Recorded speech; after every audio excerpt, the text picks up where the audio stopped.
And you hate to lose anybody, but I don't think it's going to be. I'm not worried. That doesn't change my outlook or prediction on this season that we lost Merritt Hall. I think we'll be okay. Yeah, I feel the same way, and I felt the same when we lost Jonathan Taylor. Like you, I don't like to see anybody getting kicked off the team, but Jonathan Taylor was listed third on the depth chart, and he played like 10 games last year and only had 9 tackles. So it's not like we were losing a lot of production, So right. I don't like to talk down about players' performance or whatever, because I don't like to lose anybody from the team. But at the same time, they're not losses that's going to kill you. It's not like we're losing a Todd Gurley type deal. So right, just be thankful, that's not the case. These are the type of injuries that happen to every team, every year. No team makes it through a season without having any injuries. What you have to cross your fingers and pray that you avoid is that you don't lose your starting quarterback, both your starting running backs, and your top 3 wide receivers all in the same season. But you're going to have these little injuries that pop up from time to time, and if we can avoid any more major setbacks between now and August 30th, I think we'll be good to go. Yeah, I really don't want to see any kind of major injuries like we had last year. That killed us. We were without Todd Gurley for several games last year, and of course we lost Marshall for the season. And losing all your top playmakers at one time, that's going to hurt. I don't want to see that at all. I don't like to see any team getting riddled with injuries like that. That's nothing you never ever want to see. But you're right, it does happen. Every team has an injury of some sort. Yeah, no team escapes that. And I actually, when we play anybody on our schedule, I want as many people to be healthy as possible. That way we can see the best game, and of course, there's always the excuses at the end. But when you've got a whole lot of injuries, you can't help but, what if we had all of our, stars on the playing field? You can't help but say that. So I want to see everybody healthy so we can see the best game possible. That's really what I want to see. That's the plan, sir. Now let's pick these conference winners so people can call their bookie, stop shaking, and go ahead and make themselves some money. All right, Ray, you want to give out the number before we start, so if people want to call in, they can call in? I don't have it written down in front of me. Ray, you still there? I'm here. The number is 1-855-403-9071. Give us a call. Argue with me.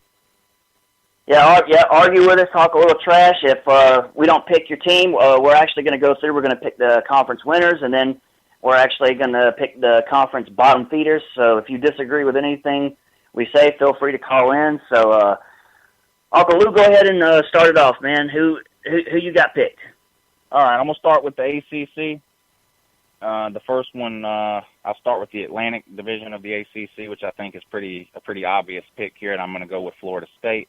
I don't see anybody in the Atlantic that's even going to challenge them at all for the top spot in the Atlantic.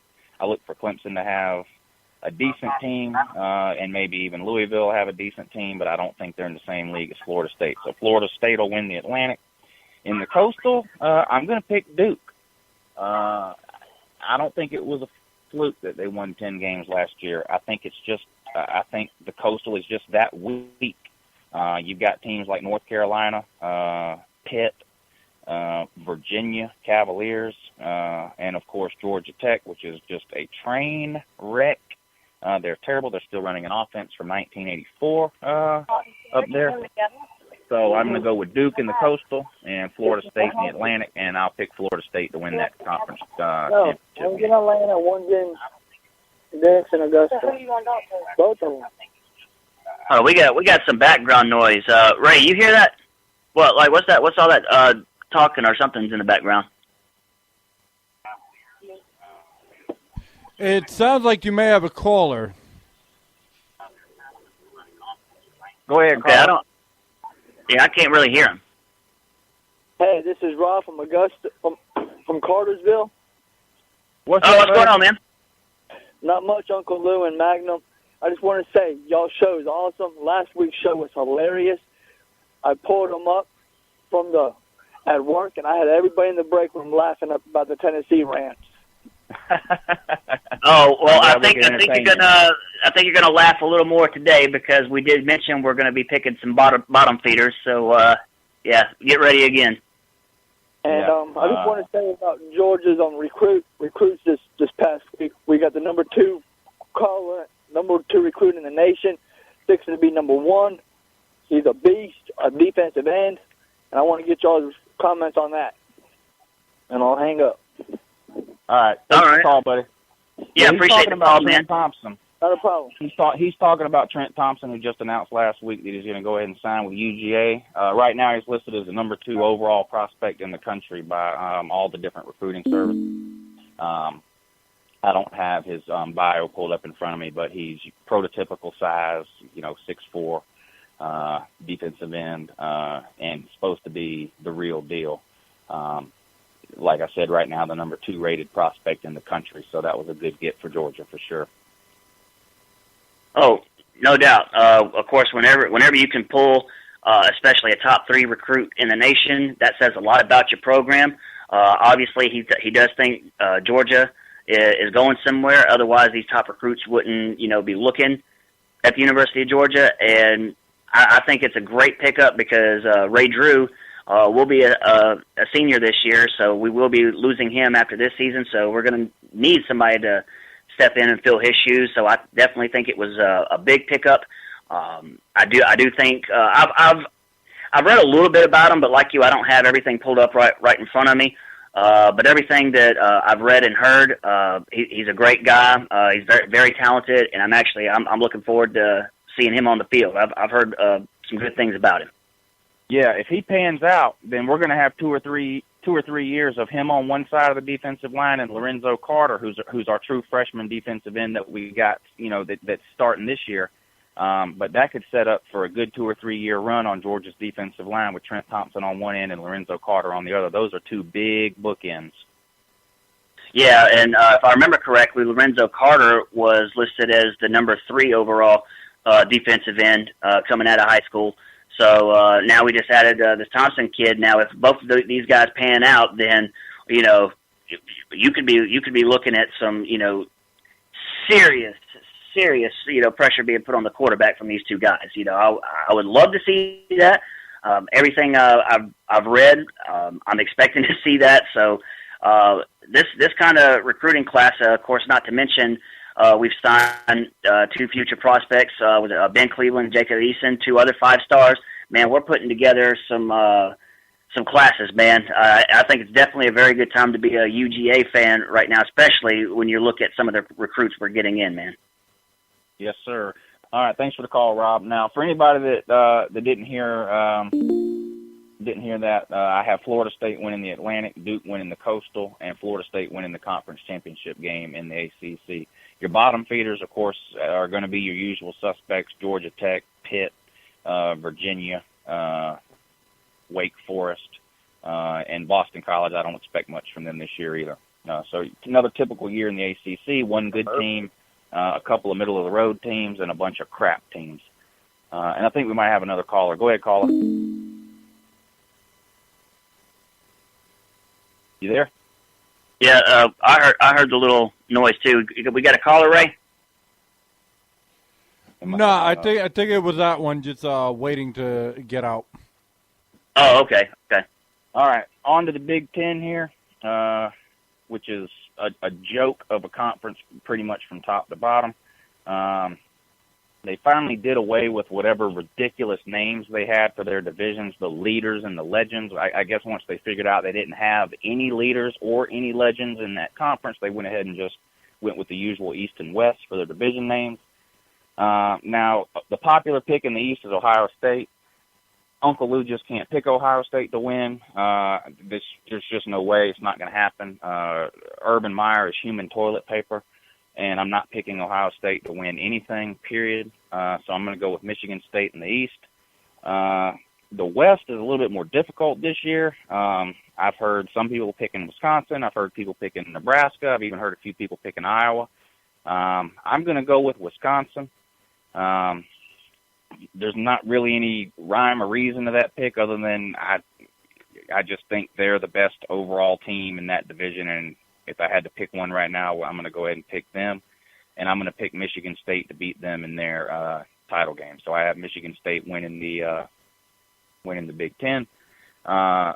In Ohio State, they may have a good team this year. Like I said, a lot of people are picking them to win this conference. I can't do it. I'm not going to do it until they beat an SEC team in a bowl game. They have zero respect from Uncle Lou. Their history of mediocrity against the SEC has been well documented. They haven't beaten an SEC team in a bowl game ever. And this goes back to the 70s when Alabama thumped them around.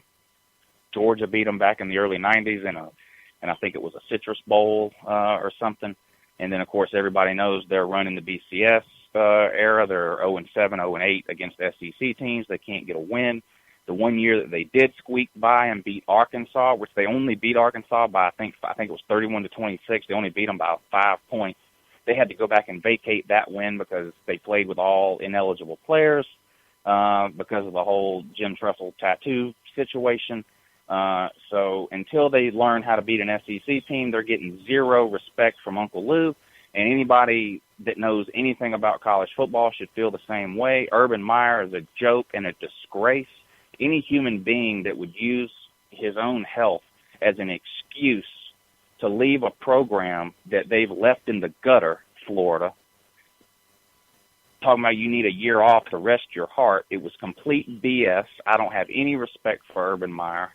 He's human toilet paper. He's a hemorrhoid on the ass of time. He's like the turd, that one last turd in the bowl that just won't flush. And until they learn how to beat an SEC team, Uncle Lou's not picking them to win their division. I'm not picking them to win their conference. I'm not picking them to make a playoff. I'm damn sure not picking them to win a national title. The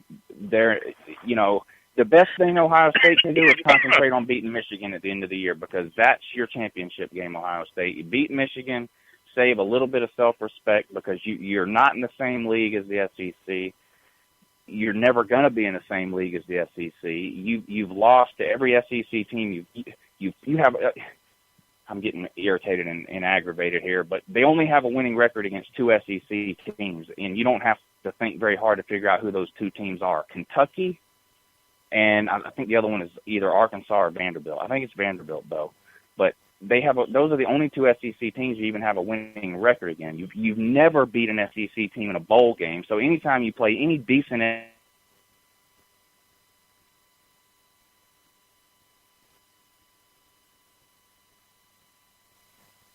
Kiffin, your coach would be the most embarrassing name in college football. Urban Meyer ought to get down on his hands and knees and thank Lane Kiffin every day. Because if it wasn't for Lane Kiffin, Urban Meyer would be the biggest joke in college football. All right, I got to move on now because I'm getting cross-eyed. But anyway, so yeah, that's the Big Ten. I'll move on. The Big 12. They don't play a conference championship game, so they're not divided into East, West, or North or West or anything like that. And even though they're called the Big 12, they don't even have 12 teams. They only have 10 teams, so if someone wants to call in and explain that to Uncle Lou, go ahead. But, yep, the Big 12 has 10 teams, which is amazing. I'm going to pick Oklahoma to win it. Now, Baylor could very easily win this conference. Baylor is a good team, and they have probably one of the best, if not the best, quarterbacks in the nation. A serious Heisman contender, and I think it'll come down to those 2 teams. But I'm going to go ahead and roll with Oklahoma in the Big 12. That brings us to the Pac-12, which we did our conference rankings. We both agreed was probably the second best conference in the country. Some good teams here. They have 2 divisions, the North and the South. They also play a championship game. In the North, I guess it's probably going to come down to Oregon and Stanford. And as much as I hate to do it, I'm going to pick Oregon to win the North. Even though I have to admit I do like Stanford, Stanford is basically, they're like an SEC team stuck on the West Coast. I like the style of football that Stanford plays.